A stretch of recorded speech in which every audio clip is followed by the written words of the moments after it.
Assalamualaikum warahmatullahi wabarakatuh. Selamat pagi sahabat Mido. Kali ini kita udah berada di titik nol Jawa Timur, yaitu di depan kantor Gubernur Jawa Timur.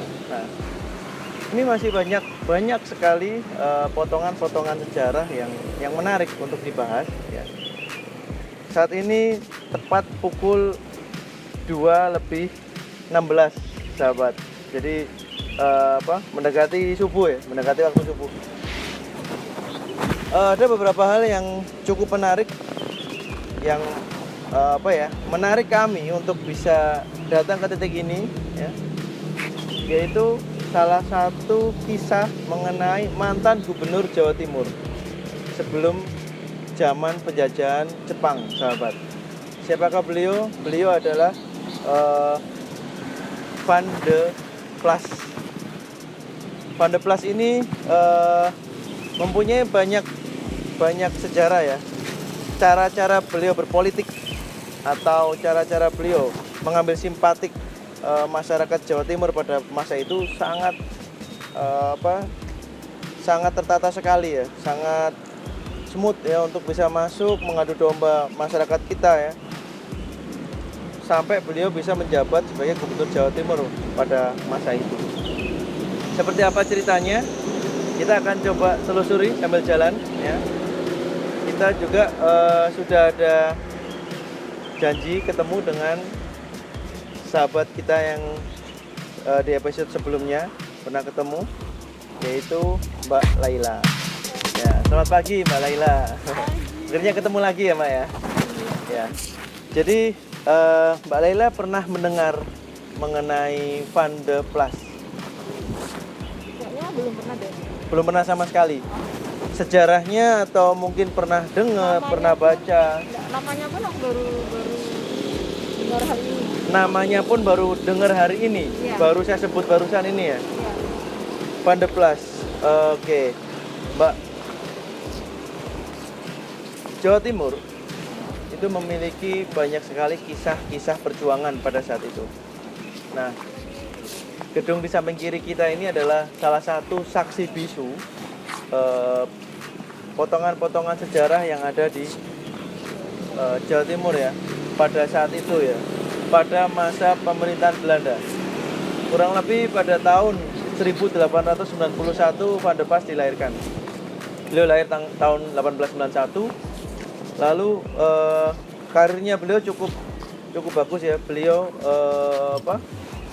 sebagai pegawai sipil dari pemerintahan Hindia Belanda pada kala itu, dan beliau pernah juga menjabat sebagai konsul di Jeddah. Jadi pada saat beliau menjabat konsul di Jeddah, beliau mendapatkan kesempatan untuk mendalami karakter-karakter banyak orang ya di Indonesia, terutama ulama-ulama di Indonesia yang naik haji pada saat itu. Latar belakang beliau sebagai politikus atau mungkin juga bisa dibilang sebagai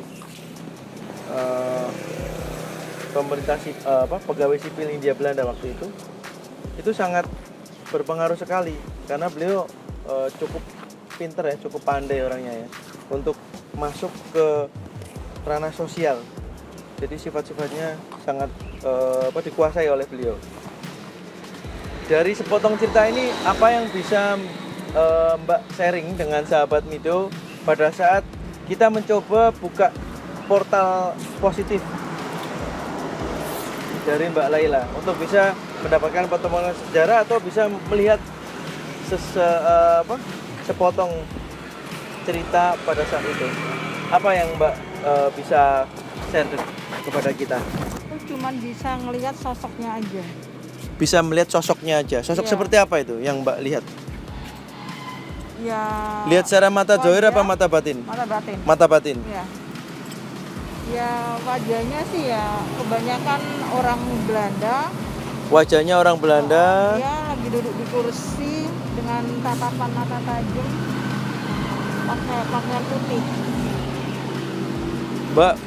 Mbak diperlihatkan oleh sosok Ya. warga Belanda, pakaian putih, Ya. kurus, gemuk, rambutnya seperti apa? Kurus Kurus. Ha, Kurus ya, kurus. Lalu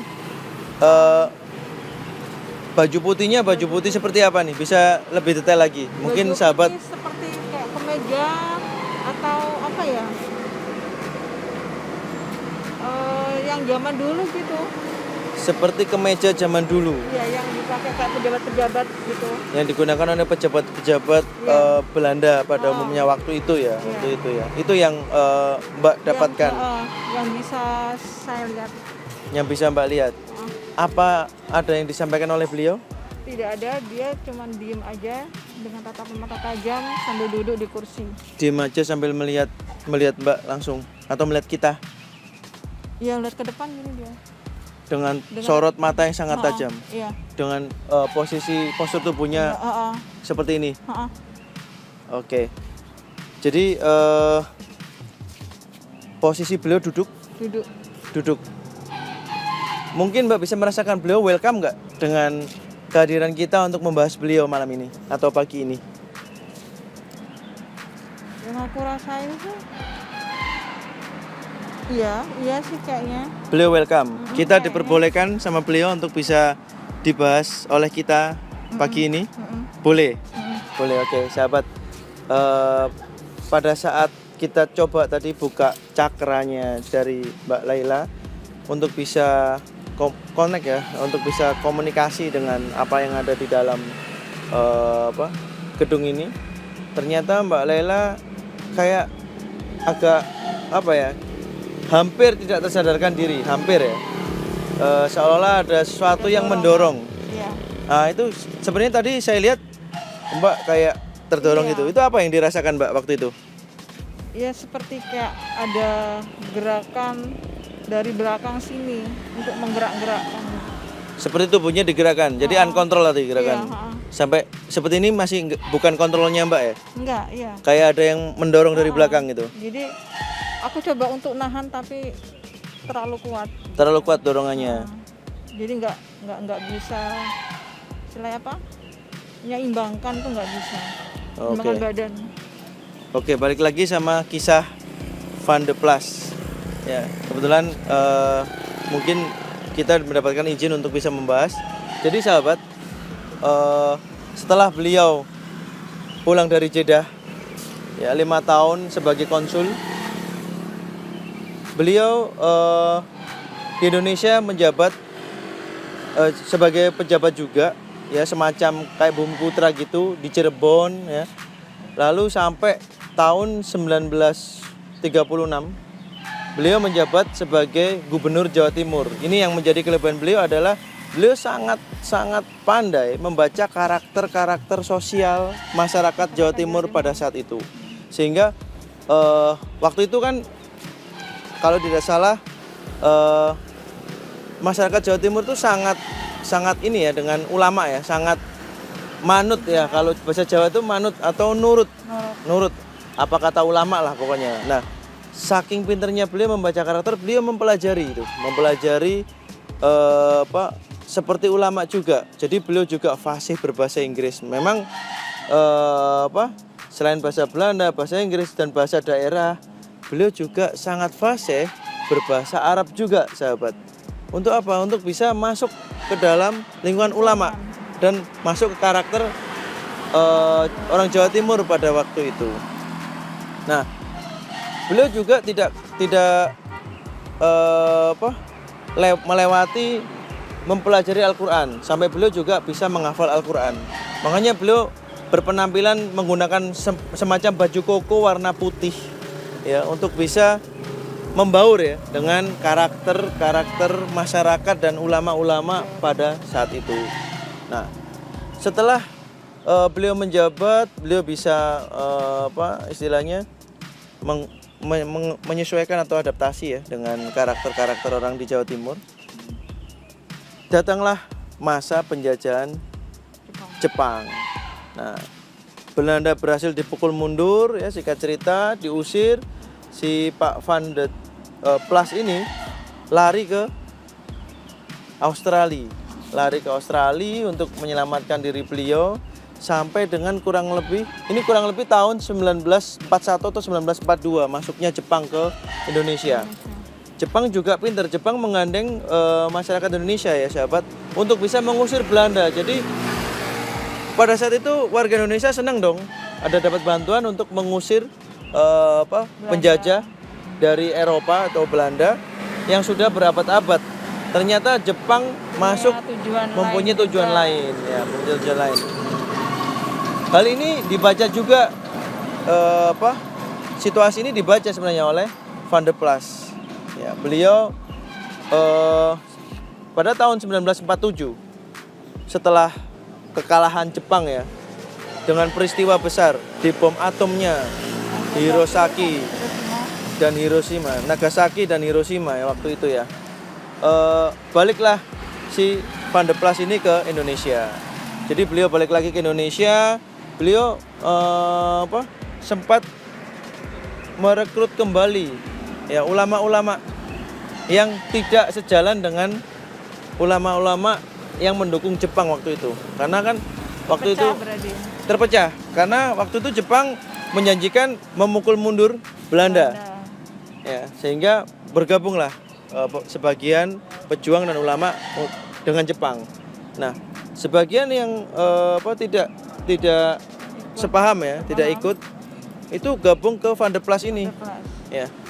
Salah satunya adalah Kiai Nur dari Malang, sahabat.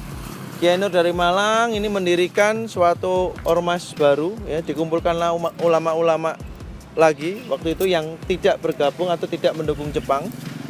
Karena yang beberapa ulama yang gabung dengan Jepang waktu itu sempat membentuk Hizbullah atau pejuang-pejuang Islam ya waktu itu ya. Nah, setelah Van der Plas ini berhasil mendirikan suatu organisasi yang diketuai oleh Kiai Nur. Diadakanlah konferensi pertama. Nah, konferensi pertama itu sahabat ada di Surabaya. Insya Allah kalau nggak salah tanggal 25 sampai 26 Desember tahun 1947. Nah, karena berhasil konferensi tersebut diadakan ya, salah satunya adalah untuk memukul mundur Jepang, tema yang dibahas. Ya. Tahun 1948 sekitar tanggal 23 Februari itu diadakan konferensi kedua di Mojokerto dan disupport langsung oleh Bupati Mojokerto pada saat itu. Dan Bupati Mojokerto sangat berbangga hati ya karena kabupaten atau kotanya itu dijadikan konferensi besar ya, kongres ya pada saat itu, dan beliau mensupport. Lalu salah satu kegiatannya adalah bagi-bagi Al-Qur'an. Jadi beliau membagi-bagi Al-Qur'an kepada masyarakat ya, kepada rakyat Indonesia atau rakyat Jawa Timur ya, untuk mengambil hatinya. Jadi ingin menjajah kembali ceritanya. Ya. Namun hal ini tidak dengan mudah dilakukan beliau karena sempat dibaca oleh ulama-ulama kita waktu itu ya. Salah satunya adalah anak dari Hadaratus Syekh Kiai Haji Hasyim Asy'ari. Jadi yaitu Kiai Haji Wahid Hasyim, Menteri Agama pertama Indonesia. Beliau memerintahkan untuk membakar semua Quran yang dibagikan waktu itu. Ya, pemberian Van der Plas. Karena beliau khawatir Quran ini dicetak oleh penjajah dan bukan beragama Islam. Beliau khawatir ada cetakan-cetakan yang salah atau sengaja disalahkan. Ya, sehingga cetakan Quran yang dibagikan gratis waktu itu diperintahkan untuk dibakar. Terjadilah peristiwa pembakaran Al-Quran di Mojokerto. Nah, ini juga sangat fenomenal sekali ya. Jadi sebagian ini salah satu bentuk strategi adu dombanya Van der Plas. Ya, jadi beliau semacam mengadu domba gitu lah. Satu pihak yang orang awamnya loh kok ini Al-Quran dibakar, kelompok ini salah nih gitu. Tapi ternyata kelompok ini yang membakar mempunyai tujuan lain, yaitu menyelamatkan sebenarnya. Jangan sampai Al-Quran ini dibaca oleh anak cucu sampai ke depan nanti gitu. Ya, singkat cerita ketahuan dibakar dan terjadilah perselisihan ya antara kedua kelompok ini. Ya, dan akhirnya kelompok yang mendukung Van der Plas ini ketahuan ya kalau ini penjajah. Ya memang beliau jiwanya penjajah memang. Jadi cara-cara yang digunakan beliau ini sangat cerdik sekali ya sahabat. Jadi memang politisi yang handal ya.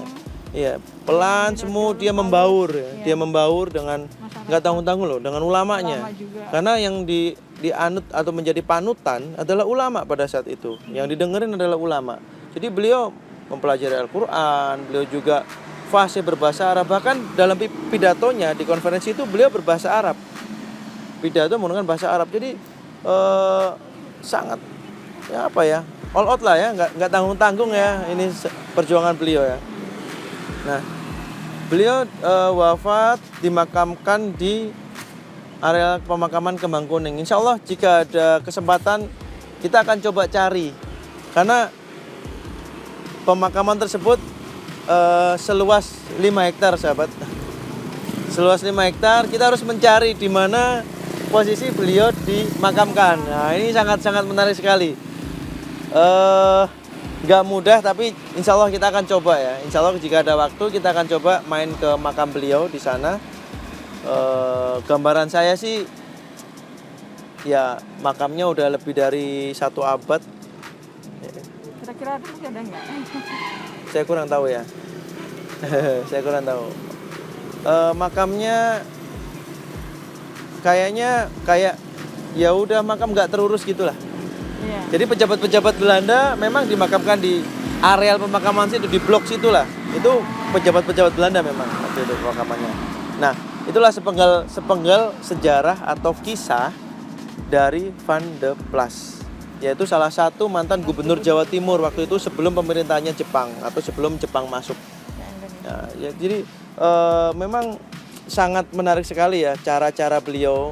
Memang keahliannya dari penjajah atau Belanda ini adalah mengadu domba. Nah sama sahabat, jangan sampai kita mau diadu domba gitu loh. Jadi melihat belakangan ini kita sepertinya sesama bangsa kok malah saudara sendiri. Ya ingat pesannya presiden pertama kita ya, Insinyur Soekarno waktu itu ya. Musuh terbesar adalah dari rakyat, bangsa kita sendiri. Iya. Terbukti ternyata musuh yang terbesar memang dari bangsa kita sendiri, yaitu kita mudah diadu domba, kita mudah dipecah belah. Jadi sahabat jangan sampai kita mau dipecah belah ya. Junjung tinggi persatuan dan kesatuan Indonesia. Kita hormati jasa-jasa para pahlawan ya. Kita kemarin sempat menyaksikan dan merasakan secara langsung bagaimana para pahlawan gugur mengorbankan jiwa dan raganya beliau untuk kemerdekaan bangsa ini. Persatuan yang sangat penting ya waktu itu ya. Jadi sebagai generasi muda kita harus bisa meneruskan jiwa-jiwa patriotisme. Ya, tidak harus dengan berperang, cukup dengan menjaga Bhinneka Tunggal Ika, menjaga persatuan ya, menjaga persatuan. Nah, ada yang bisa Mbak sampaikan nggak atau Mbak rasakan untuk bisa di-share dengan sahabat Mido dari diskusi kita atau dari perbincangan ringan kita, apa yang Mbak dapat atau apa yang Mbak rasakan untuk bisa di-share sama sahabatnya? Ya hal yang paling yang bisa dipetik ya tadi itu, seperti yang Masnya bilang bahwasanya jangan mudah kita diadu domba gitu. Ya dengan cara-cara halus seperti itu. Dan sekarang itu sepertinya kita kembali kepada masa itu pada saat zaman sekarang ini. Seperti itu lah. Salah satu poin yang bisa kita dapat dari perbincangan kita malam hari ini. Ya. Jadi menjaga persatuan itu sangat penting ya, karena kita sudah lama krisis ini sekarang pada saat ini kita krisis persatuan ya saat ini ya. Kepercayaan juga kepada pemerintah. Ya. Dan itu adalah sebenarnya kelemahan bangsa kita sebenarnya yang mudah ditunggangin emosi, mudah diadu domba juga. Ya. Tanpa ada konfirmasi dulu kita manut ada berita A, manut berita B, manut gitu. Ya, oke. Baik. Lalu mungkin bisa merasakan dari sisi lain, apa yang Mbak bisa share kepada sahabat nih? Misalnya seperti pengalaman kita waktu di Jembatan Merah. Waktu di sana tadi di depan itu, Waktu di depan kantor gubernur itu, persis di depan pagar pintu masuk. itu kayaknya ada yang ngawasi dari semua jendela itu, ada yang pada berdiri. Di setiap jendelanya ada yang sedang mengawasin kita lagi ngobrol. Mereka Di atas. Oh, yang atas lantai 2. Heeh. Mereka menggunakan baju apa? Putih kayaknya deh. Baju putih-putih semua. Orang Belanda atau orang pribumi? Enggak kelihatan mukanya enggak kelihatan. Nggak kelihatan dengan jelas. Tapi mereka sedang berdiri begitu. Iya, heeh. Laki-laki atau perempuan? Campur. Dan mereka sedang mengawasi kita dengan energi yang welcome, atau dia tidak welcome. Dia diem aja. Diem welcome gitu. Di jendela itu. Ya, diem jendela. Mungkin bisa nggak salah satunya dari mereka diajak komunikasi, ditanyain atau apa gitu? Coba. Mungkin nggak? Nggak bisa kayaknya. Coba Mbak, fokus lagi lebih dalam, fokus. Salah satu dari mereka coba ditanyain namanya siapa, atau mungkin ada yang mau disampaikan kepada kita atau masyarakat sekitar. Coba fokus. Salah satu aja dari mereka. Mungkin ada yang mau disampaikan.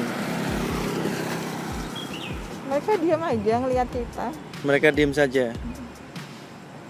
nggak mau ngomong. Kita coba hadirkan di dekat kita ya. Kita coba ya. Nanti Mbak Laila tanya nih kepada mereka secara langsung, apa yang mau ada yang disampaikan, atau mungkin mereka mau bercerita tentang saat itu, kejadian saat itu, atau gimana. Kita coba ya, Bismillah, atas izin Allah kita coba mau tanya-tanya mengenai salah satu dari sosok astral yang menghuni di kantor gubernur Jawa Timur. Karena memang dari tadi sih sebenarnya, pada saat kita udah jalan masuk datang itu mereka pada ngeliatin kita sebenarnya, dan bukan hanya di lantai 2, tapi kalau Mbak lebih fokus lagi, tepat ada di depan kita, yaitu Pintu ini ya. ya di pintu itu ada kayak sosok waktu itu tentara ya, atau penjaga. Itu sempat ngusir kita sebenarnya ya, cuman karena kita berniat mungkin berniat baik kali ya. Karena kita anak baik-baik kali ya. Berniat baik untuk bisa ya cuman sekedar share ya, silaturahmi atau kenalan, sehingga pada saat udah deket dengan kita beliau cuman diem aja gitu sebenarnya ya. Kalau tadi Mbaknya fokus, Mbaknya bisa ngerasain tuh. Nah, beliaulah sosok yang mendorong tubuhnya Mbak. Sebenarnya tadi itu sempat mau masuk gitu loh. Jadi kalau nggak fokus dikit aja, tadi udah masuk lengah gitu. Tapi nggak apa-apa, itu hanya sekedar malum lah, penjaga ya, karakter penjaga. Jadi ya siapapun yang bisa yang asing ya pasti dia defend ya. Itu aja. Kita jawab Bismillah. Fokus, banyak fokus. Insya Allah kita akan hadirkan beliau tepat ada di depan kita saat ini. Bismillah.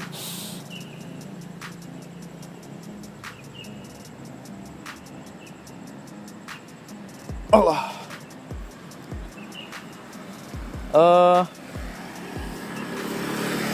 Tetap pejam mata, gunakan mata batinnya Mbak Laila. Apa yang Mbak rasakan saat ini?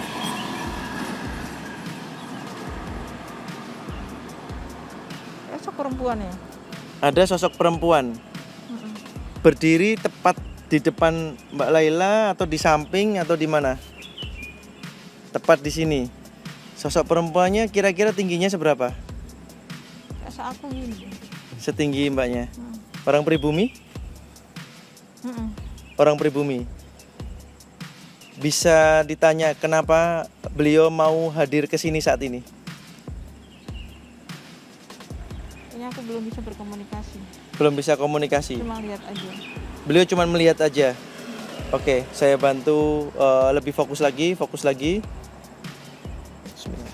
Fokus lagi, fokus. Matanya tetap terpejam. Bismillahirrahmanirrahim. Bismillah.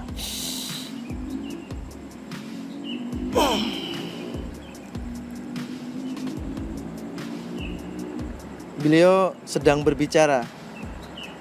Dengar nggak suaranya? Aku nggak dengar. Nggak dengar suaranya. Oke, saya coba bantu terjemahkan ya. Jadi sahabat,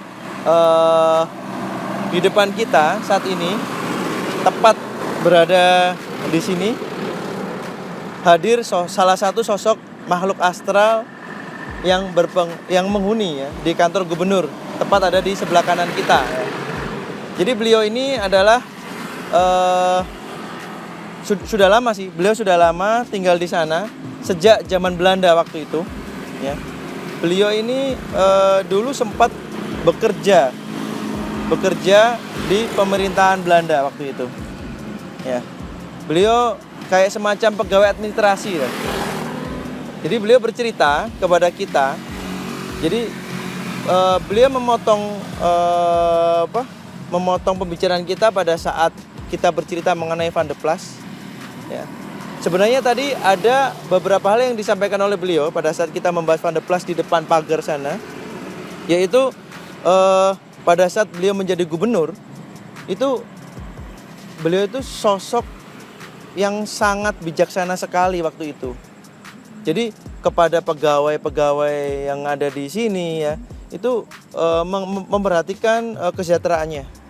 Jadi sangat care kepada keluarga ya, ke keluarga si. Namun di balik itu semua mereka tahu kalau ini adalah salah satu cara triknya atau strateginya ya Van der Plas untuk mengambil simpati bangsa Indonesia atau khususnya warga Jawa Timur untuk bisa mendukung beliau, untuk bisa mendukung Belanda, pemerintahan Belanda maksudnya waktu itu. Nah, jadi beliau bercerita seperti itu. Jadi cara-caranya memang sangat smooth ya sahabatnya. Halus. Ya. Jadi beliau bercerita seperti itu tadi. Nah, saat ini masih connect nggak?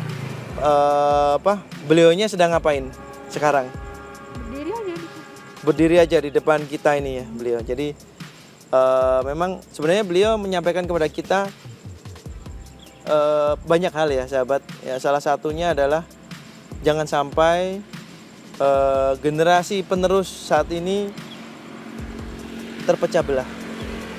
Karena pada saat itu nenek moyang kita itu dijajahnya dengan cara dipecah belah dari dalam.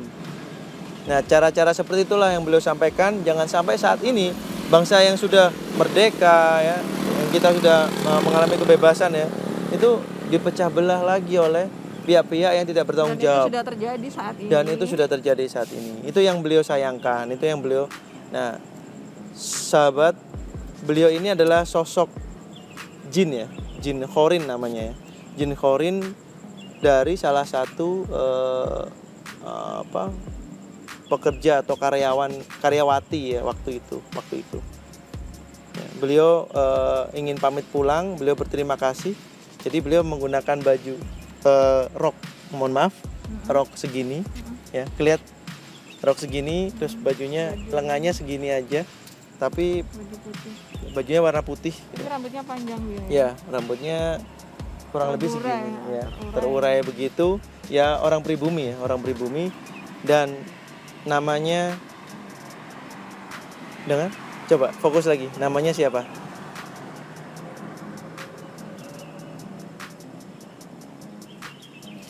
Nama beliau?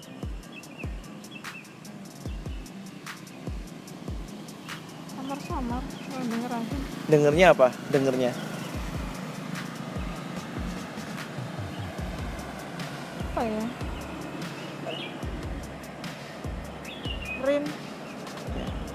Jadi beliau namanya Rini. Beliau waktu bekerja itu usianya 19 tahun sahabat. Masih muda. Masih muda. Jadi beliau berwujud gadis umur 19 tahun. Ya. Sekarang saat ini beliau ingin pamit balik lagi ke tempat beliau. Beliau ada di jendela lantai 2 tepat Yang di depan sisi kita. itu ya? Iya, tepat depan kita, dan beliaulah yang kontak dengan Mbak tadi pada saat Mbak ngelihat beliau. Saya merinding banget nih sekarang nih. Ya. Terima kasih Mbak Rini ya. Kita panggil Mbak Rini aja. Ya, terima kasih Mbak Rini atas informasinya. Terima kasih atas sambutannya ya. Kita disambut dengan baik. Kita diizinkan ya. Beliau welcome mengenai kedatangan kita, mengenai pembahasan kita hari ini. Mudah-mudahan pembahasan kita bisa bermanfaat nih bagi sahabat Mido ya. Jangan sampai, ingat pesannya, jangan sampai kita terpecah belah. Ya, jaga persatuan dan kesatuan Indonesia. Itulah pesan-pesan yang disampaikan kepada kita. Insya Allah jangan kemana-mana, kita akan coba cari makamnya dari sosok Van de Plas, yaitu di makam Kembang Kuning Surabaya. Mudah-mudahan kita mendapatkan waktu dan kesempatan untuk bisa ketemu makamnya, karena di area pemakaman seluas 5 hektar sepertinya tidak mudah mencari makam beliau. Dan gambarannya sih kayaknya karena makamnya udah tidak terawat dan lama, susah juga nih tanya-tanya sama warga sekitar nih, makam yang dimaksud itu yang mana dan siapa orang ini gitu. Ya, tapi kita akan coba, mudah-mudahan bisa ketemu sahabat. Sementara itu dulu cukup. Ada yang mau disampaikan kepada kita lagi? Sudah cukup ya. Terima kasih Mbak Laila atas waktunya bisa menemani sahabat Mido bercerita, berbagi cerita di Surabaya untuk sementara ini. Sahabat, tetap ikuti kami perjalanan kita yang lebih menarik lagi tentunya. Jangan lupa subscribe, like, and share, dan aktifkan tombol notifikasinya. Untuk sementara, akhirul kalam. Wassalamualaikum warahmatullahi wabarakatuh. Selamat pagi.